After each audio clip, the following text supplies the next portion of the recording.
Aquest any a Vic tornem a tenir el Nadal amb propòsits, aquesta programació que preparem de més de 100 activitats de tot tipus, activitats culturals als equipaments culturals, a l'Atlàntida, a la Biblioteca, al Museu de l'Art de la Pell, al Museu d'Art Medieval, les activitats esportives que preparen les entitats esportives de la ciutat, aquí al Parc Esportiu de Nadal, totes les activitats expositives, al Centre Cultural Triadú, que hi haurà la tradicional exposició de pessebres, el Mercat d'Intercanvi Ressò i totes les activitats que tenim repartides per tots els barris gràcies a les associacions de veïns. Tornem a fer les campanades a la plaça Major. Al matí hi tindrem l'Home dels Nassos i al vespre, nit, hi tindrem les campanades de nou. I les grans novetats d'aquest any són que celebrem 15 anys dels Pastorets, que fa 15 anys van començar a l'Atlàntida, es consoliden com els Pastorets de Vic i d'Osona. El que farem també és posar èmfasi en la llengua catalana. Ens agrada fomentar l'ús de la llengua i, per tant, aquest any tots els alumnes de 5è de les escoles de Vic rebran 2 entrades per anar a veure cinema en català.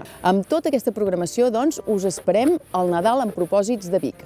De nou ens arriben els Reis de l'Orient a la ciutat. Aquesta setmana ja tenim els patges a les escoles, esperant a tots els nens perquè entreguin les seves cartes, i passat el dia de Nadal ja ens arriben els patges als barris. Aquest any, com a novetat, tenim també un nou patge al barri del carrer de la Riera, que és el patge Llucià. Amb l'arribada del fanalet aquest any tindrem cançons de Nadal, cançons de la nit de Reis. La nit de la cavalcada de Reis tenim moltes novetats que no desvetllarem perquè volem que descobriu per vosaltres mateixos. Gaudiu de la nit màgica de Reis.